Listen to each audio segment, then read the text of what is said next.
বাংলাদেশের ঐতিহ্যবাহী গাইবান্ধা জেলার সদর থানার অন্তর্গত বাদিয়াখালীর আজকের এই ওয়াজ এবং দোয়া মাহফিলের সম্মানিত সুযোগ্য সভাপতি সাহেব এবং আমাদের গাইবান্ধা থেকে এক ঝাঁক কোরআনের পাখি এবং কোরআনের আলোচক আপনাদের এলাকায় এসেছে এবং আপনাদের মাঝে কোরআন এবং হাদিস থেকে অনেক সুন্দর সুন্দর আলোচনা করবেন এবং অনেক নতুন নতুন তথ্য দিয়ে যাবেন। এতে করে আপনারা খুশি না বেজার? প্রশংসা সে আল্লাহ তাআলার দরবারে শুকর আদায় করছি যে আল্লাহ পাক সুবহানাহু ওয়া তাআলা অত্যন্ত দয়া করে, মায়া করে, করুণা করে, মোহাব্বত করে, ভালোবেসে, পছন্দ করে অত্র এলাকা থেকে গনে গনে গুণান্বিত করে, যাচাই বাছাই করে সুস্থ শরীরে যে আল্লাহ পাক সুবহানাহু ওয়া তাআলা আজকের এই কোরআনের মজমায় বসার এবং আলোচনায় শামিল হওয়ার তৌফিক দান করলেন। সে আল্লাহ তাআলার দরবারে শুকর আদায় করছি। সকলে বলে আলহামদুলিল্লাহ। সংক্ষিপ্ত পরিসরে দরুদ পড়ছি যিনি সর্বকালের সর্বযুগের সর্বশ্রেষ্ঠ মহামানব, যিনি আপনার আমার দয়ার নবী, মায়ার নবী, বিশ্ব নবীজি, যিনি শুয়ে আছে সেই সোনার মদিনায়, বাংলার এই প্রান্ত থেকে মদিনার ওই প্রান্তে তার প্রতি সালাম পৌঁছে দেওয়ার নিয়তে আমরা সকলেই বলছি সাল্লাল্লাহু আলাইহি ওয়াসাল্লাম। সম্মানিত মুআজ্জাজ হাজিরিন, আমি আপনাদের সামনে কুরআনুল কারীমের ভিতর থেকে সূরাতুস সফের 10 এবং 11 নম্বর আয়াতে কারিমা তেলাওয়াত করেছি। কুরআনুল কারীমের ভিতরে সূরা আছে 114টা। কথা বলেন কয়টা? একটু জোরে বলতে হবে বাবাজি, কয়টা? আমরা আজকের আলোচনা থেকে, আপনারা আজকের এই যে দোয়া মাহফিল থেকে যেন বাড়িতে কিছু নিয়ে যাইতে পারি, যাতে করে দুনিয়া এবং আখিরাতের কিছু খোরাক আজকের এই আলোচনার ময়দান থেকে আমাদের জন্য হয়ে যায়। কথা বলেন ঠিক কি না? তো কুরআনুল কারীমের ভিতরে সূরা আছে কয়টা? 114টা। কয়টা? 114টা। তার মধ্য থেকে কুরআনুল কারীমের সিরিয়াল অনুযায়ী 61 নম্বর সূরা। কত নম্বর সূরা? 61 নম্বর সূরা। সূরার নাম কি বলেছি? সূরাতুস সফ। সফের 10 এবং 11 নম্বর আয়াতে কারিমা তেলাওয়াত করেছি। এই 10 এবং 11 নম্বর আয়াতে কারিমা আল্লাহ তাআলা এমন একটি সময়ে নাজিল করেছেন, আমরা দুনিয়ার জমিনে অনেক মানুষ আছি, আমরা দুনিয়ার জমিনে আল্লাহ তাআলা অনেক বান্দা বান্দি, আমরা দুনিয়ার জমিনে যখন 3 থেকে 4 জন 5 জন যখন একখানে বসে যাই, তখন আমাদের মধ্যে গল্প গুজব হয় কি হয় না?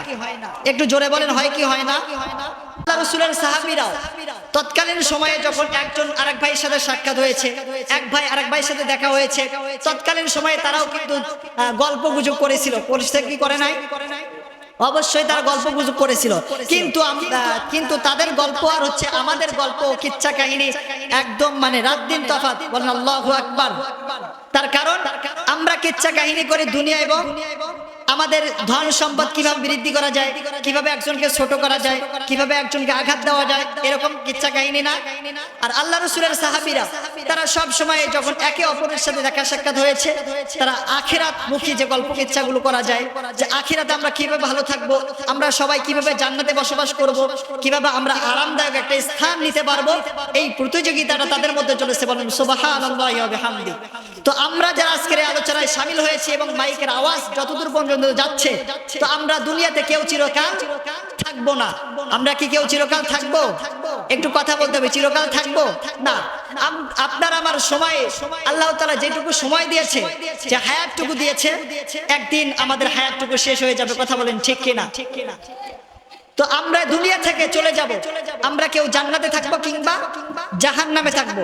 কাল কঠিন কিয়ামতের ময়দানে বড় ভাই ওয়াজ করে গেলেন যে কিয়ামতের ভয়াবহ যে কিয়ামতের ময়দান, এই কিয়ামতের ময়দানে যখন হিসাব নিকাশ হবে, তারপরে আমরা কেউ যাব জান্নাতে, কেউ যাব জাহান্নামে। বাবাজি একটু কথা বলতে হবে, কেউ যাব জান্নাতে, কেউ যাব জাহান্নামে।